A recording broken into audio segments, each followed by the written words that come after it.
Tsakhiagiin Elbegdorj, in your long political career, you served as both prime minister and president of Mongolia. You're obviously a very outspoken advocate for democracy globally. Welcome. Thank you for doing this. Yes, I read your op-ed about Ukraine and I want to talk about it. But first, a lot of people watching, particularly in America, probably don't know that much about Mongolia's politics and political history. And I was really fascinated, reading about the peaceful revolution in 1990, how Mongolia has maintained a free democracy sandwiched in between China and Russia. How did that happen? Yeah, I was with my friends actually establishing that non-government movement in late of 1980s. And we achieved, bringing that peaceful democracy in Mongolia. And by bringing that, we did not shed single drop of blood. And also political change and economic change, social change happened simultaneously. Many say that that's not Asian way. First, you have to open a little bit economy, social life, maybe after that politics. But we say, enjoying your political right, economic right, everything is our right. And because of that, we have to enjoy. Means that Mongolia is different. And obviously, you were a large part of those years in your leadership there. And because of the location and the geography, your relationships to both Xi Jinping and to Vladimir Putin are particularly special and unique. You've met both men, obviously worked with them extensively. Yes. I want to briefly touch on both of them. First, Xi Jinping, how would you describe him? Okay. As a leaders, we met maybe more than 3 dozen times. Xi Jinping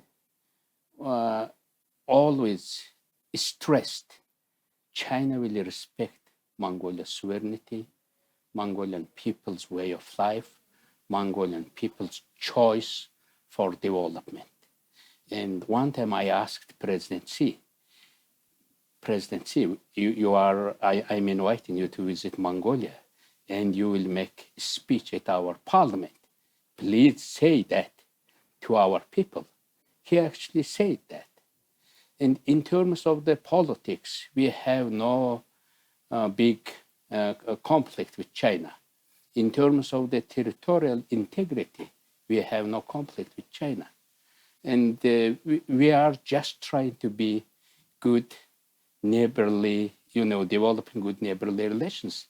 Can I just ask you, just because that raises a question in my mind. That's the exact opposite of Taiwan's relationship with China, right? So obviously Taiwan's a different country, a much larger country, different, different resources, different population, all those sorts of things. But why do you think, it sounds to me like you've had a very respectful relationship with Xi Jinping. Yes. One thing I made known to Chinese leaders, freedom of Mongols, our freedom, our democracy, our peoples of choice, non-negotiable. Mm-hmm. I will not make trade anything in terms of the freedom, but in terms of the economic relations, all those things, trade, and we are next to each other, and Mongolia shares longest land border with China. It's almost 4,700 kilometer land border. And we have to discuss those things. I think Chinese leadership, I met many times Hu Jintao and Xi Jinping and prime ministers there, and they are quite respectful for our proposals and for our issues, how to solve those issues. They are still, I think. And Wang Yi, of course, the top diplomat for China, is here in Munich. He's been taking meetings, obviously, with many nations, but one of them was with the foreign minister of Mongolia, and he expressed a real desire to further cooperation and collaboration between the two countries. What does that mean, and is that something that you're in favor of? Yeah, in authoritarian government, usually they think that center should be strong, but in democracy, in Mongolia, we think our people should be strong.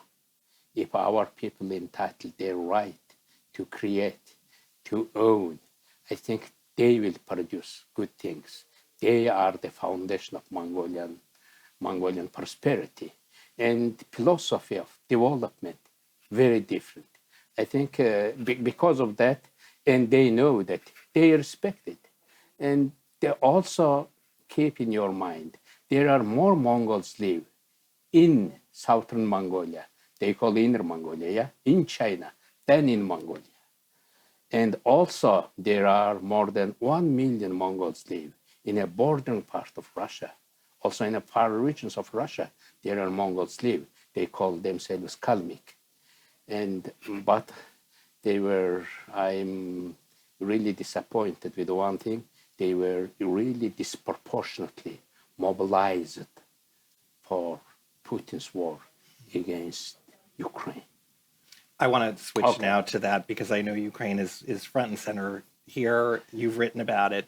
But first, I do want to ask you, because you have had many experiences with Vladimir Putin.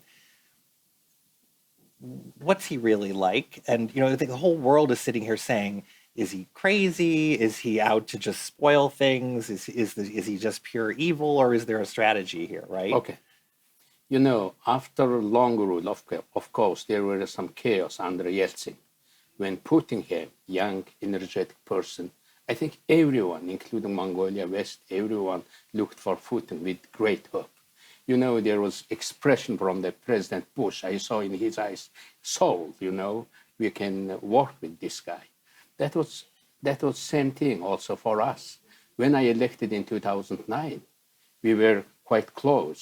And after, when I was 2 terms as president of Mongolia, I told, hey, Mr. President, now I'm leaving my office. He was quite honest to me, but his mind changed dramatically. I think before this Ukraine invasion, before that. What do you think caused that shift? One thing. Yeah. Usually politicians with that magnitude, and they think that narratives, they think that what usually their people are, what kind of message their people are tend to receive, they like. I think Putin thought he's not going to plant Western democracy-like system in Russia.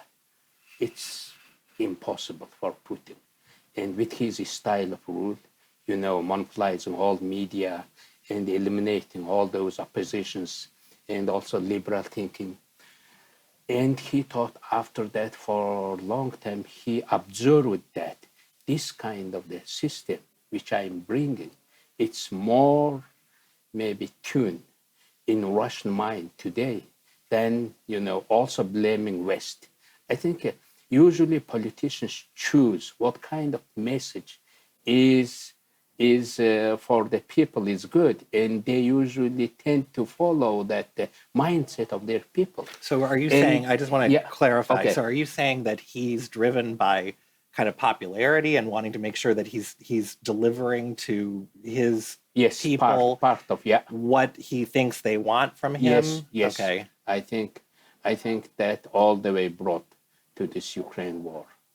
So let's talk about Ukraine then for a second. So obviously you write very passionately about the need for Ukraine to not only be defended, but to win.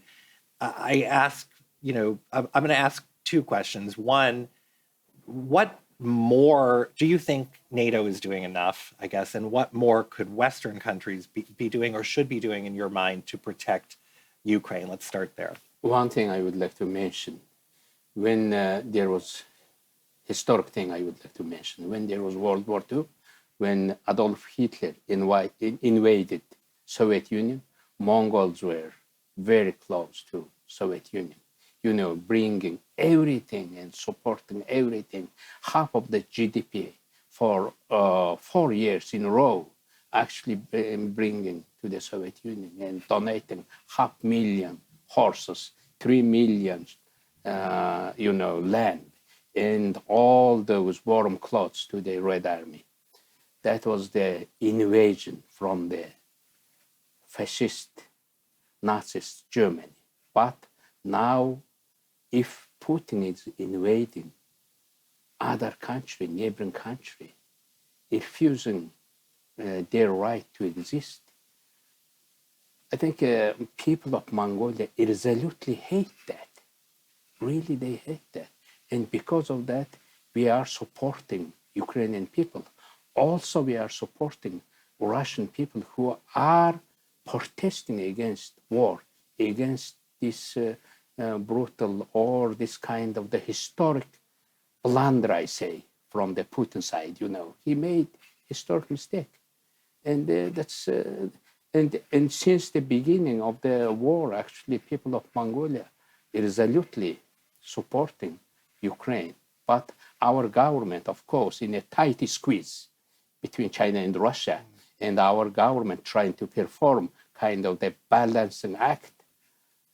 Is that difficult? That's a challenge, right? Oh, that's of course challenge. You wrote about the difficulties that Asian nations have right now making choices about standing up or taking a position at all. Can you kind of clarify that?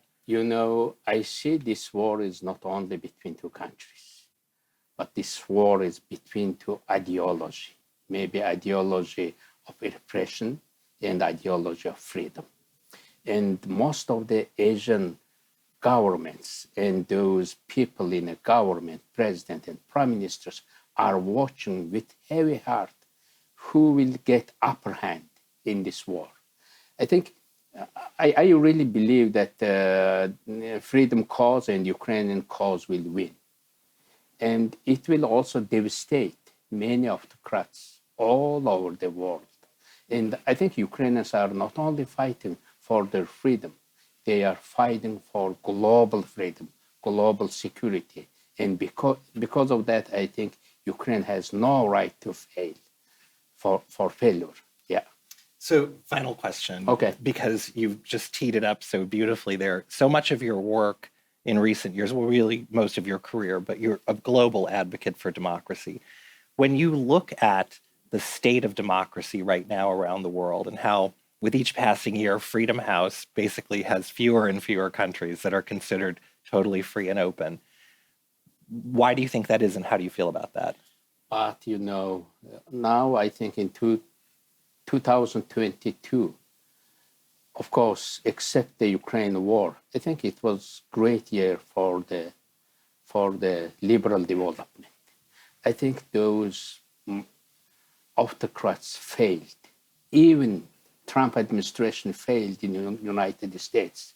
Even we thought that midterm is going to be very different, but American people voted very differently.